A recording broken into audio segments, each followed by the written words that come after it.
All right, guys, we have my specialized Tarmac SL8 Pro frame set in a size 56 in the satin blue onyx finish, weighing in at 6.81 kilograms, and in pounds, 15 pounds, 2 ounces. And that does not include pedals, bottle cages. It does include this mount out front. And of course, it includes a power meter. One by. Yo, welcome back to the channel, boys and girls. Today is officially Tarmac SL8 day because my bike build is finally finished. So today's video, guys, we're going to be discussing all of the components, some of my thoughts on the fit and finish, and then of course we are going to take this SL8 out for some of our first rides. Now at this point I have done over 100 miles on this bike, and I do have a lot of positive things to say about it. So without further ado, let's begin. Yo, what's up, guys? Before we continue today's video, I do want to let you know that the footage you're going to see today was back when I had first built up this SL8 and I had only ridden it about 100 miles. However, since that time, I have now ridden my SL8 about 1,000 miles. I have taken it on my local weekly fast group rides. I have taken it out in the countryside and got a lot of climbing in. I'm even done some crazy 115-mile solo rides to the countryside. So I have gotten a lot of time with this SL8. So rather than this video being more of a first look, I'm actually going to give you some of my more long-term thoughts on this bike now that I have ridden it 1,000 miles. And one of the other things I do want to mention that has changed since the footage in this video that you're going to see is I've actually swapped out the rotors from the Sram Red XDR rotors to the Galfer Wave rotors because they're supposed to be a little bit stronger than the Sram rotors, and they also do save like 60 grams. So whatever weight you're going to see, which I think it's going to show like 6.81 kilograms, make sure to subtract like 60 grams from that. So basically we're looking at 6.7 kilograms for this bike. But anyway, enjoy the video, guys. All right, is this thing on? How do I look? How does my beard look? All right, guys, man, it's a hot one here in Chicago today. It's like 85 degrees, about 70% humidity. We got some crazy winds coming out the south, like 15, 20 miles an hour, but that will make for an amazing tailwind all the way home. I got about 20 miles to go, and it's going to be fantastic coming home. So anyway, let's go ahead and talk about my SL8.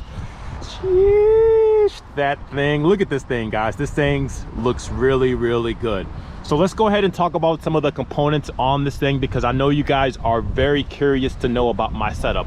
So first and foremost, let's talk about this headset. So this headset is from a British company. I forgot what they're called, but I'll link them down in the description below. But essentially what it does is it allows, they make this 3D printed headset, which allows you to use the headset setup for the Revolve one-piece cockpit to be able to run it with this SL7 stem. This is alloy. Now the thing about this setup right here is obviously if I went with like a one-piece cockpit from say Revolve or the EXS Air-Over cockpit, I could probably save about 80 grams because this setup right here is about 400 grams. But running this separate bar stem combo, it just allows me to run a variety of different accessories versus when you have a one-piece cockpit, you're stuck into their ecosystem of using all their parts. So even though this is about 70 to 80 grams heavier than a one piece, I prefer this setup, and it just allows me a lot more adjustability when it comes to the angle of the handlebars, all that stuff. So yeah, so this headset system is from a British company for this 3D printed headset. I'll link that down in the description below. The other custom piece to this is this custom decals. It's from a company out in Italy called, I believe they're called Speedy Decals. I'll try to remember to also link them down below. But essentially for like $40, they offer up these this particular decals, and they are designed and cut in such a way that they will go perfectly, I would say 99% perfectly match over the original decals on my frame set. So you go to their website, you make sure to specify that you plan to cover existing decals so that they're sized specially for that specific reason. But I kind of went with this sort of sparkly glitter effect because I wanted it to match the same details on this Sram Force Generation 2 group set. So speaking of the group set, as you can see, I am going with the 1x system. It does save quite a bit of weight. The chainring out front is from this brand called Quest, which you can get on AliExpress for like 50 bucks. It works really, really well, very reliable, no chain drops. I suspect it's probably using the same material that you would expect from like wolf tooth or rotored. But yeah, I like it. It works well. Quarq power meter as always. The cassette, yikes, as my bike falls over here. Okay, all right, yeah, so 1x setup, 52 chainring out front, and then out back we have a 10 to 30 cassette. This cassette is actually a SRAM rival, so I could probably save even more grams if I were to swap this out with either a Force or Red cassette. But nonetheless, the shifting on it is very reliable. I haven't had any issues with that. The chain itself is actually a pre-waxed chain courtesy of CycloWax. I have done a video on the products about how to use their hot wax system, but I like it, and it just adds a little bit more drivetrain efficiency. So you might be asking yourself, with this 52 tooth front chainring and then the 10 to 30 out back, what's the gearing like when I'm using my 52-10 ratio? Because that basically is like the equivalent of like a Shimano, I don't know, 5711. I don't have the power to crank out that gear. However, what this does by having such a larger chainring out front is it offers up even more drivetrain efficiency, because when I'm really at speed, I basically have the chain almost dead center in the middle of the cassette. So it doesn't have as many turns and bends or just the angle with the chainring. It just makes it a little bit more efficient. What else do I want to talk about? Of course, Supacaz Bartape. We got the S-Works Power Saddle. This is probably my favorite saddle from the big brands out there. Now, let's talk about the levers really quickly. Now, the levers for the latest generation of Force is basically the same as the current SRAM rival setup. So basically they just got rid of some of the adjustability as far as being able to adjust the distance within the brake pads, because it turns out that people don't ever really adjust that. They just keep it standard as is. So I really like the ergonomics on them. The slight problem that I do have with these levers is, so basically when I'm in my sort of TT position where I have my elbows locked at a 90-degree position, you know, I'll kind of have my hands sort of like this, and anytime I hit a bump, what happens is the levers kind of move in just like a little bit, not enough to actuate the brake pads, but sometimes my finger can get pinched in here just ever so slightly. I don't like that at all. The previous generation of Sram Force didn't have this problem.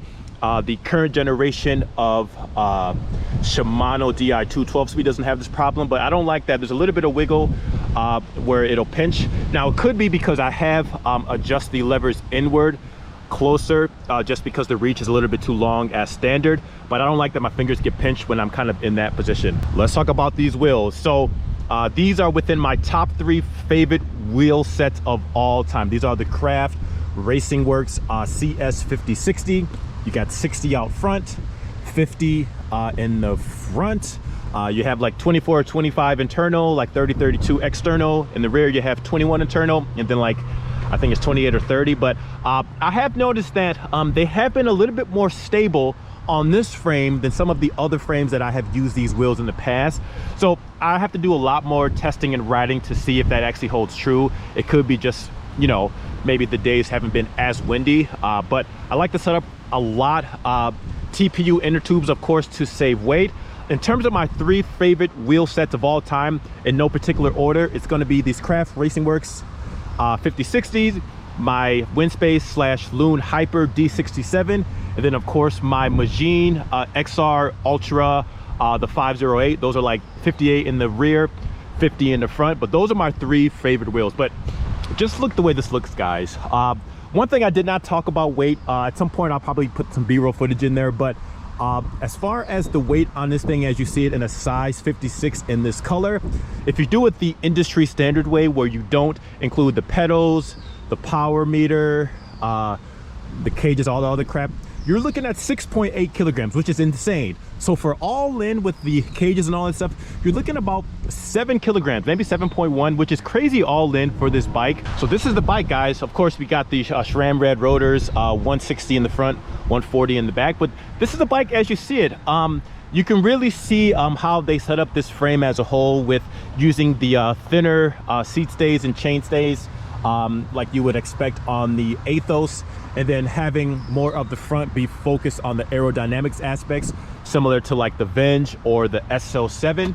And I think as the bike is completely built up, I do like the aesthetics of it overall. Again, not my favorite, but I can appreciate what Specialized is trying to do.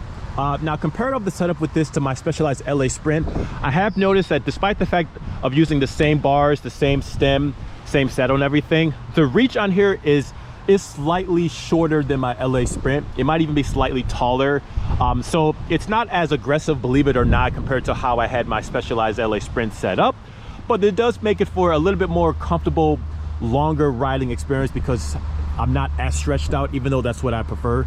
Pause. But nonetheless, just something to keep in mind if you are coming from either a Tarmac or a Specialized LA Sprint. Moving on to the most important part of this video, guys, which is the ride dynamics. So I'm going to be completely honest with you guys. This Tarmac SL8 Pro is for sure the best bike I have ever ridden. Let me say that again. Of all the bikes I have tested on this video within the last 3.5 years, the Tarmac SL8 is the best bike I have ever ridden. And it ticks off every single box as far as why it's so special. And what's interesting about all this is for years, I have constantly pushed back on purchasing a Tarmac because the bike is just so popular here in Chicago. There are just so many fanboys when it comes to Tarmacs, but I completely understand why. Everything I had heard about this bike as far as the positives, every single point was true 100%. So first off, let's talk about the ride quality, like the actual feeling out on the road. This bike is the most comfortable bike I have ever ridden. Now, even though the wheels I'm using, which are the Craft Racing Work wheels, I have used those wheels on a variety of frames in this last year. And even with that being equal, this bike is exceptionally comfortable. It's so comfortable that if you are out doing a long endurance ride, which is something I have done, I have now taken this bike on like a 115-mile ride on some bad roads in Chicago, even out in the countryside. This bike is extremely comfortable. It's amazing how comfortable it is, and it's really hard to explain it until you actually get out and get a chance to ride it yourself. Next up, let's talk about stiffness. Now, for how comfortable this bike is, it is exceptionally stiff, and you can feel that the most when you are out of the saddle. And I can see why Specialized prioritize having more stiffness in the front of the bike and then optimizing the rear of the bike to have a little bit more comfort, like you would with your Athos frame set. So this bike is really, really stiff, and there's no way of getting around the fact that because this bike is so light, both the stiffness and the lightweight feeling of the bike just makes for a very, very snappy riding experience. Now, when it comes to handling, this bike handles just so well. It's amazing how well this bike just handles, and it could just be the geometry, it could be the way that my bike is set up, but this bike handles very well, especially on the descents. There's a lot of control that you get, and you can just tell that this bike is really engineered for speed, which brings me to my next topic. Let's talk about speed. So there were plenty of times that I've taken this bike on group rides, whether it just be a coffee ride. Well, I don't really do coffee rides, but whether it's just like a zone 2 group ride or even like a fast group ride as well. I've noticed there were plenty of times, and I know this sounds really janky, but there are plenty of times when I've had to just freewheel rather than pedal because I was just going faster than the person in front of me. So for some weird reason, it could just be anecdotal, this bike really is fast. It's for sure the fastest bike that I have ridden in terms of just how it feels once you get up and going. Again, there's no way for me to really quantify that, but I can just feel that this bike is for sure faster, maybe just like 1 to 2 miles an hour faster than the other bikes I have reviewed on this channel. Now, next up, let's talk about just the fit and finish. Everything on this bike was just really just provided really well, just a really nice customer experience. I didn't have any problem setting up the brake calipers when it came to the fit and finish. In fact, I was able to get everything aligned probably within 10 minutes. I've never been able to do that with any of my other frames. And I have used some of these other frames where the fit and finish has been really good, like my Windspace T1500. But for this bike, this frame set, the fit and finish on everything from the bottom bracket area to the caliper mounts, everything was finished absolutely perfectly. Now, another question people are probably going to ask is, how does this bike compare to something like my Giant Propel? I don't even want to categorize this bike or compare it to some of the other more affordable options because they don't compare at all. Like I have my Velobuild 268, which I think it's a great value for the price, but that bike does not compare to this bike at all. My Windspace T1500, that is a fast bike, it's stiff, but that does not compare to this bike at all. The closest I can come to is my Giant Propel Advanced Pro. What's interesting about these two frames, the SL8 versus the Giant Propel, is both of these bikes, they're basically in that same mid-tier category, and they both are very fast bikes, but they seem to handle speed in different ways. There's basically two different methodologies when it comes to it. For the Tarmac SL8, the way it handles speed is, I'm assuming with the engineering at the front, it's a very lightweight frame, so it's very, very snappy. It accelerates really well. And just how it's set up with the frame design, it makes for a very fast experience. When it comes to the Giant Propel, that bike is fast just because it's so stiff. It definitely is a lot stiffer than the SL8 is. It does get a little bit more upset when it comes to rough pavement, assuming you're using the same wheels, tires, air pressure, etc. But they're both very, very fast bikes. And going back to the SL8 really quickly, one of the only concerns, the only negative I would give is I'm still not sure about the longevity of this frame, whether it's going to be clapped out in a couple of years, because the bike is just so lightweight. In those really thin rear seat stays, who knows the longevity of those? Only time will tell, but from what people have told me, basically it's really a non-issue. So as of today, I can definitely say that this bike is the best bike I've ever ridden. Would I say it's my most favorite bike compared to the Giant Propel? Now that's a difficult choice because I'm so used to constantly riding these very stiff, very much race, like exceptionally race focused bikes like the Giant Propel, that to me, just that sensation of speed I've always preferred, even if it's not necessarily as fast as the SL8. I just love the sensation that I get from my Giant Propel. But there is no doubt that on paper, if I had to sell one of these frames, I would probably keep the SL8 and sell the Giant Propel. But I just feel so locked in like a cockpit on the Giant Propel, and the SL8 just feels more like the better all-around bike, like for long endurance rides, for of course any sort of fast group rides, for racing. You get the local support of a specialized dealership. There's so much upside to the SL8 that it would be hard to pick the Propel over it. But I do just like the sensation that I get from the Giant Propel just because of how stiff it is out on the road. But that may not be for everyone. So that's a long-winded breakdown as far as the ride sensation goes on my Tarmac SL8 after 1,000 miles. But stay tuned later in the summer as I hopefully will be able to give you guys a longer review on this bike. But like I said, guys, as far as of today, no question about it. For sure, the best bike I've ever ridden, and I 100% understand why so many people are huge fans of the Tarmac lineup of bikes from Specialized. So that is going to wrap up today's video, guys. I am extremely excited to be riding this SL8. I have so many great things to say about it just in some of these first few miles that I've had it. Obviously, I will be doing a longer term review over the summer on this thing, but it is safe to say that this bike is going to be one of my absolute favorite bikes in my current rotation. So as always, guys, questions, comments, or concerns, please feel free to leave them down below, and I will check you guys on the next one. Thank you so much for watching. Peace.